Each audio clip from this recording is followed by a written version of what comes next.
sir, thank you very much for the introduction, sir. I very much appreciate it. Very much appreciate it. Obviously, I'm honored to be here with my friend Jim Lumpke. It's a great honor to be here with you, sir. And I think we all have to recognize it's probably not enough just to say thanks to Erlene Judd, who did an incredible job putting this together. So what we're going to do, is on three, we're going to do "We Love You, Erlene." All right? So 1, 2, 3. We love you, Erlene.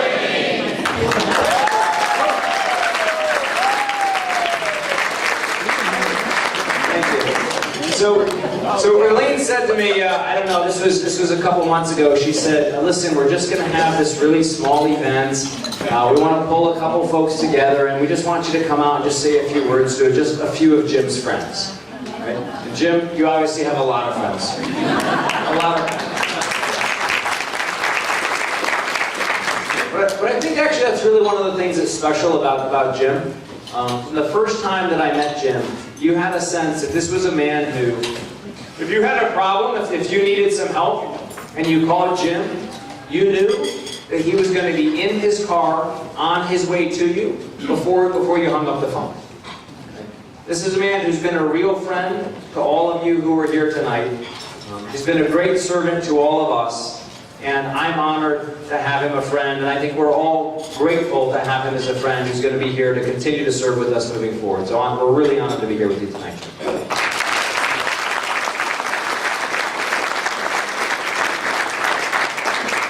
You know, Carl mentioned the mission continues. I thought what I might do tonight is just start telling you a quick story. On my last deployment to Iraq, I was serving as the commander of an Al-Qaeda targeting cell. So as the commander of an Al-Qaeda targeting cell, my unit's mission was to capture mid to senior level Al-Qaeda leaders in and around the city of Fallujah, Iraq. On March 28, 2007, it was about 6 o'clock in the morning. My team had been on an operation until about 3 a.m. that morning. It was about 6 o'clock in the morning, and the first mortar round came in and landed next to our position. Now, they would often mortar us in the morning, and oftentimes those mortars served as nothing more than an unpleasant alarm clock in the morning. But that morning, a second mortar round came in, and then a third mortar round came in, and I don't actually remember the moment when the suicide truck bomb went off. I found myself laying down on the ground, dust and smoke had filled the air, I was coughing and choking. Suicide truck bomb had went off and had taken out the entire western wall of our barracks. Now, what they're doing at the time is they were actually loading the suicide car bombs and the suicide truck bombs with chlorine. Their intention was both to create casualties with the explosion, but they also wanted to create casualties by having this poison chlorine cloud that would go off after the explosion. Now what happened was, after the truck bomb went off, there was a Marine who was next to me. We kind of grabbed each other and we made our way outside of the eastern side of the barracks.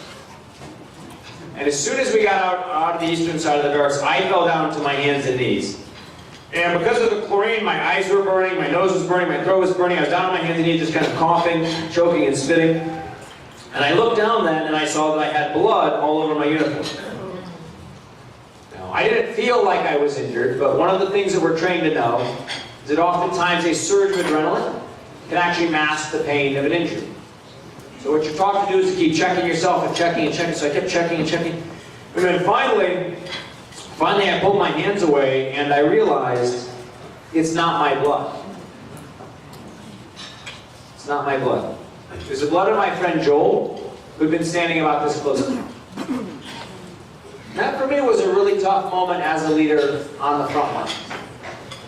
As a leader on the front lines, you know that you have two missions every single day. One is the mission that has been handed down to you. But the other mission that you carry forward with you every single day is that you want to make sure that every single person on your team makes it back to their friends and back to their family.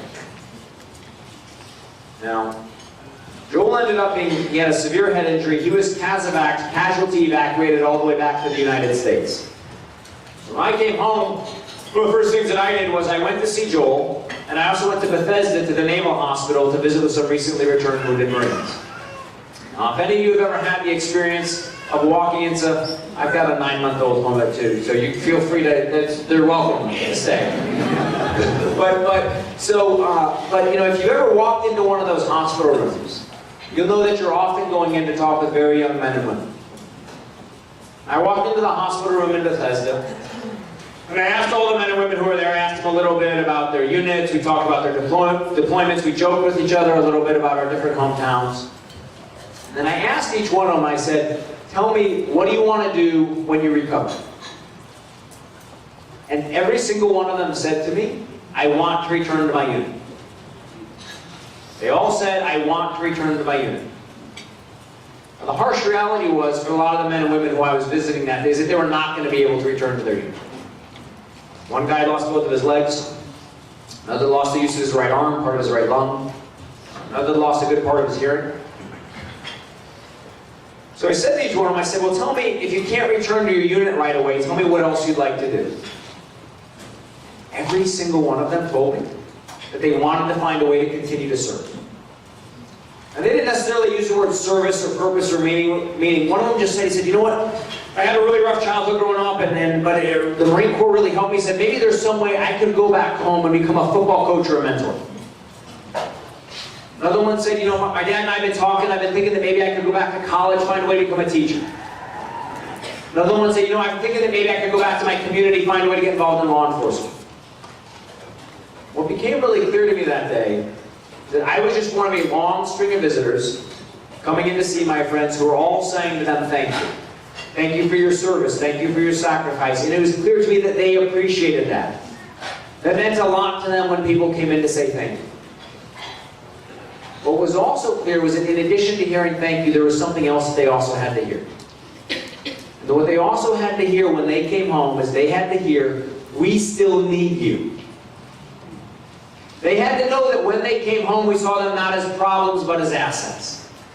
And they had to know that when we look at every single person, we see them as valuable. That we believe that every single person has something to offer, that every single person can make a contribution. And so, you know, it's really important in any endeavor to build the right kind of team around you, to build the right kind of friends. When I left the hospital that day, I called two of my friends who were disabled veterans. And we decided that we were going to do something about this problem. These men and women were coming home, and they weren't finding ways to be successfully reintegrated, to find ways to serve again. And so they donated the money from their disability checks. I donated my combat pay from Iraq, and we used that to start an organization called The Mission Continues. And our belief was that every single person who comes home from these wars, every single person who served in Iraq or Afghanistan can come home and find a way to make our communities and our country stronger.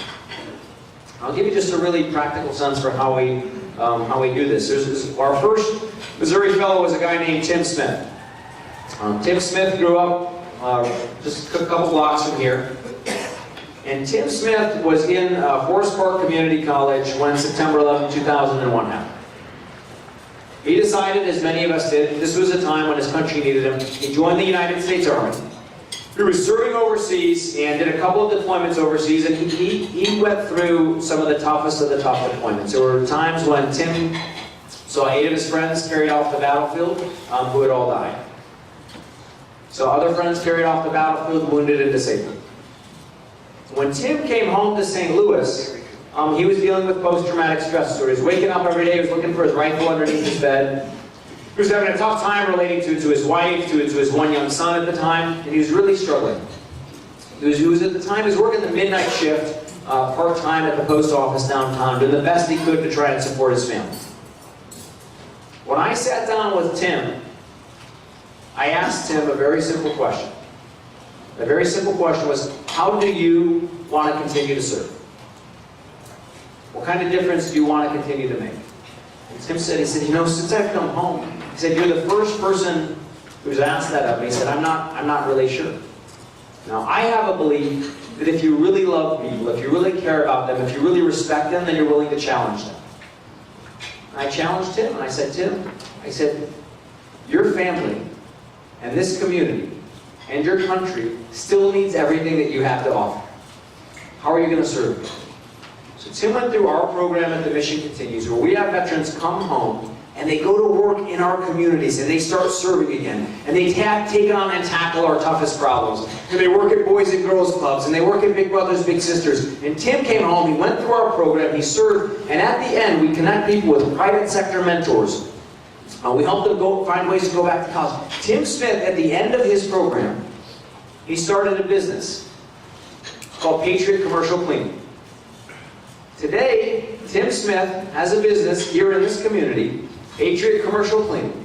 He's got 41 commercial cleaning contracts here in St. Louis, and he's hired over 30 veterans who now work for him today.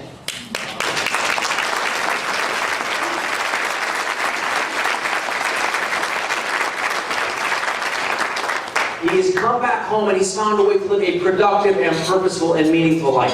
And he's not the only one. Natalie Williams, again, from right here in St. Louis. Natalie was serving in the United States Navy. She was overseas. She was in a terrible accident where a propeller actually ran through Natalie's face. Natalie lost her right eye. Went through dozens of surgeries when she came home. And things were tough for Natalie when she came home. When Natalie came home, her husband divorced her. She was a mother to one daughter. And the best job she could find was working in a toy store.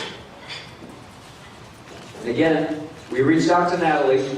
We said, Natalie, how do you want to continue to serve? Every single one of us, no matter what we've been through, we know that there is a way through pain to wisdom. We know that there is a way through suffering to strength. We know that there is a way through fear to courage. And we said, Natalie, how do you want to continue to serve? Natalie said, I've always loved kids. I've always loved doing work with them. So as part of her service in the community, she went to work at Children's Hospital. At the end of her 6-month fellowship with the Mission Continues, she was hired. Today she works full-time at St. Louis Children's Hospital. And if you ask Natalie, she will tell you that when those kids come in, those kids were in some really tough, difficult circumstances. And those kids who were going through surgery, and those kids who were afraid, she said, I am able to help them because of what I've lived through myself. I'm happy to tell you that it's not just Tim Smith. It's not just Natalie Williams. We've done this, we started right here in Missouri with an idea about how to tackle a tough problem. And today, as of today, we've held over 4,000 veterans in this program all over the country. They have in turn helped hundreds of people in their communities. We've raised over $30 million over the course of these 8 years. And doing service projects in the community, we've had over 100,000 people come out and serve with us.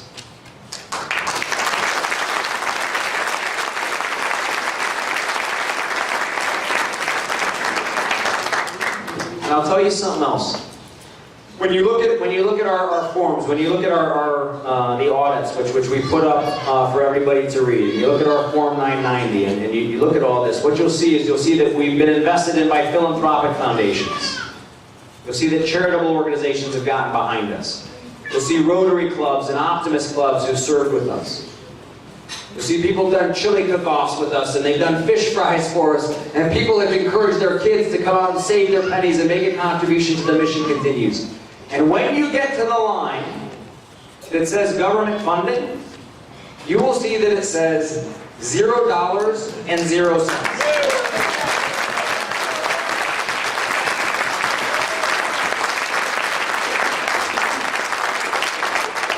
What we want to set out to prove is that we can tackle important problems.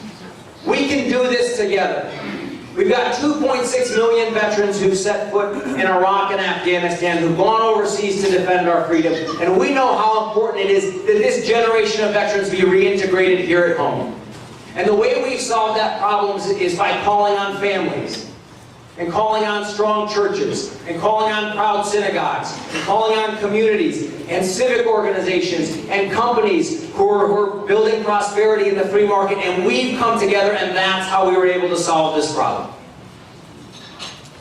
And what I know when I see people do this, is that they see that there's real hope for us.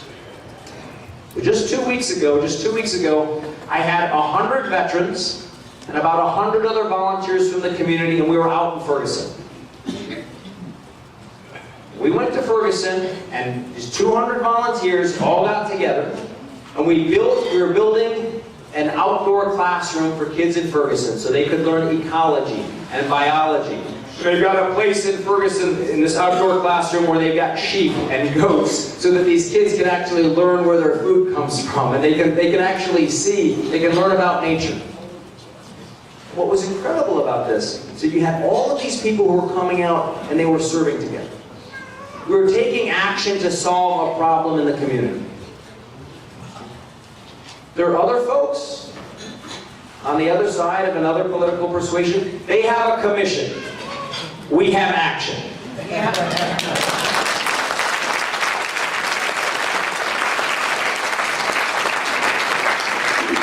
They have words and we have results. They have talk and we have teams. And we have people who are willing to step forward and to make a difference and to solve problems. And what was amazing about this? What was amazing about this is that everybody comes out to join us.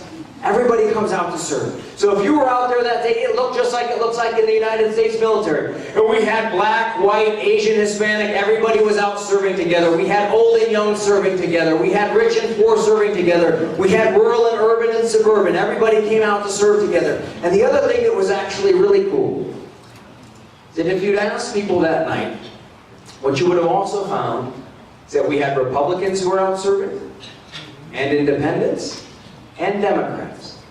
And I gotta tell you, I love it when my liberal friends get excited about conservative solutions.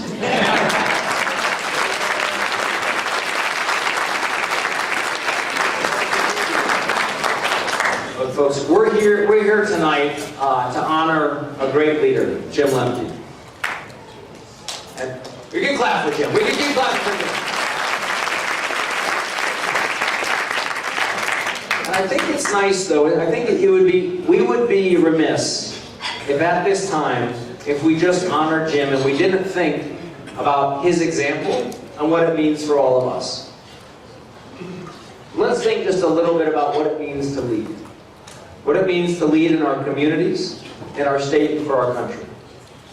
And, you know, one of the best leadership lessons that I ever got was from a Marine. So I was a young Navy SEAL officer, and this Marine came to me, and what he said was, he said, you have to understand that the Lance Corporal who's in the very back of your platoon, he said, he is never going to know every detail of the intelligence briefings that you've received. He said, he might not understand every nuance of the operation. He might not have been read into the whole strategic picture about what you're doing.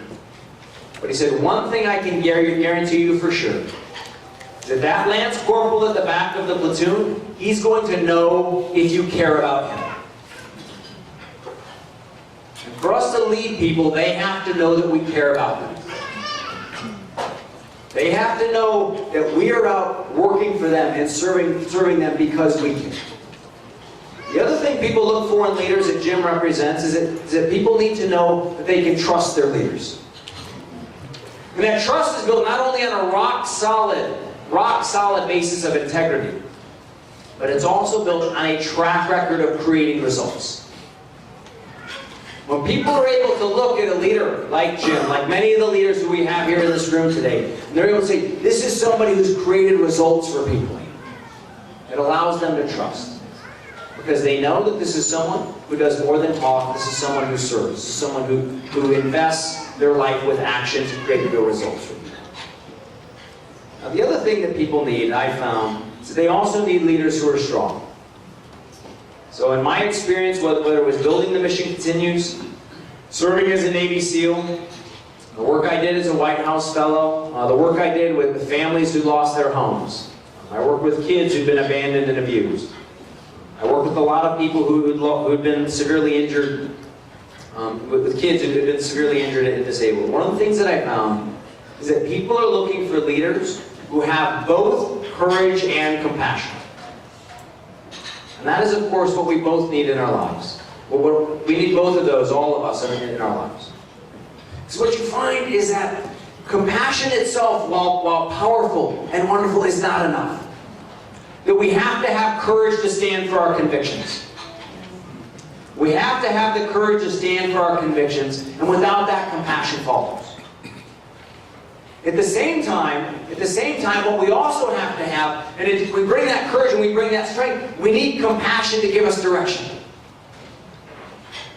We need to know always that we are all here, every single one of us, to serve a purpose that is larger than ourselves.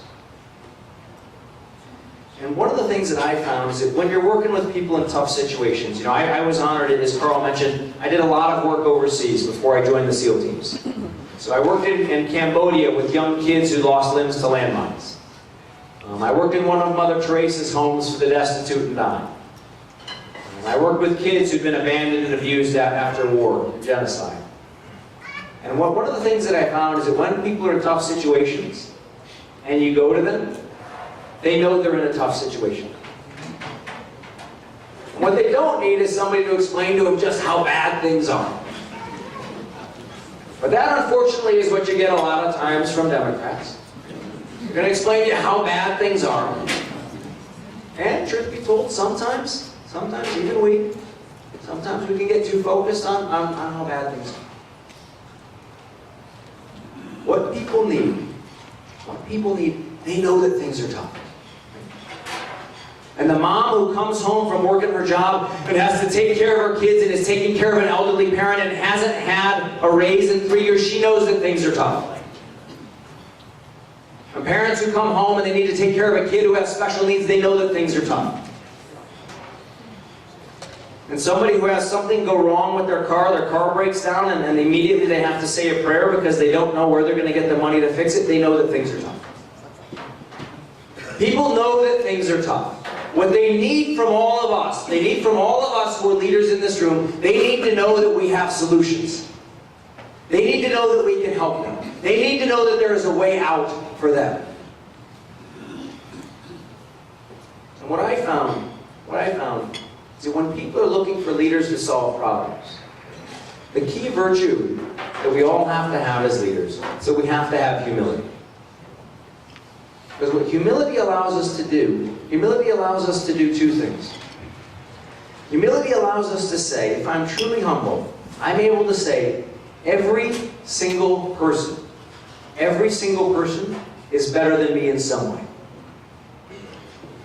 I have something to learn from every single person around me, and what that also means is that every person who I see is able to make a contribution. Every person who I see is able to get involved and help us to create solutions. And the other thing that's beautiful about humility is it allows all of us, even when we lead, we need to be able to say sometimes when we're confronted with a tough problem, we should be able to say, I don't know. There's a real power in that. There's a real power in being able to say, I don't have an answer right now, but together, we can figure it out. Together, if we're focused on our values and our principles, together we can figure it out. Together we can find a way forward. And what it also means is if we have that kind of humility, and we see that everybody can make a contribution, what it also means, and I would challenge all of you, is it means that every single one of us has a contribution to make. None of us can stand on the sidelines. Every single one of us is going to be required if we're going to find ways to move our community forward and move our state forward and move our country forward. As many of you who are my friends know, I spend a lot of time, I have a lot of reverence for history. I think there's tremendous lessons that we can learn from our past. I think that all of us who are here in this room have tremendous reasons to actually look back with pride on American history. And when I look back, there's one lesson that I think of. This actually came to us from the very first citizen soldiers who defended the world's very first democracy. It comes from Greece. The world's very first citizen soldiers, they were called hoplites. They were called hoplites because every one of them carried they were called hoplites because every one of them carried a shield that was called the hopline. And the way they would defend each other and the way that they would stand up for their community is that they would go out in war and they would each one of them hold the shield such that it covered half of their body and half of the body of the person standing next to them. Now the key was when things got really difficult and really dangerous and really painful and people were afraid, they were afraid of losing their lives, they were afraid of being injured, the key was the line was only strong so long as every single person in that line was willing to stand and cover half of their neighbor's body. If just one person made a decision that they were going to focus only on themselves, the line would break. We become stronger, every single one of us, when we find ways to be of service in our community. And I think that it's really important as we look back. I always look back on some of the men and women who I served with. On June 28, 2005, a couple of the men who I was serving with, who I went through the SEAL team training with, were in Afghanistan. There was one guy whose name was Matt Axelson. Matt Axelson was part of a group of 4 Navy SEALs. If you've seen the movie Lone Survivor, read the book, you'll have read about my friends. Matt Axelson was in a firefight with the Taliban, and he and 3 other guys were pinned down. What happened that day was that a call went back for a quick reaction force to come in to rescue Matt Axelson and Danny Dietz and Mike Murphy and Marcus Luttrell. And another one of my friends, James Sudd, got on the helicopter to fly in to rescue Matt Axelson that day. What happened was, as the helicopter was going in, it was shot down, and both Matt Axelson and James Sudd died that day. Now, I know if you were able to stop James Sudd the moment that he was getting on that helicopter, and you'd been able to say to him, James, what are you doing right now? I guarantee you that James would not have said to you, I'm getting on this helicopter to win the global war on terrorism. He would not have said to you, I'm getting on this helicopter to defeat the Taliban. He would have said, I'm getting on this helicopter because my friend Matt Axelson needs me. We can change the world, our state, our communities, our neighborhoods when we make a commitment, every single one of us, that we're going to make a difference in somebody's life. And my belief is that all of us who are here tonight, right, all of us have to remember every day that we have to live for more than ourselves. That if we're willing to do that, and if we're willing to step forward and to stand for the generations that are going to come, and they know that we stepped forward when times were tough and things were hard, and that we were stepping forward for them, they will have a legacy they will also be proud to carry on.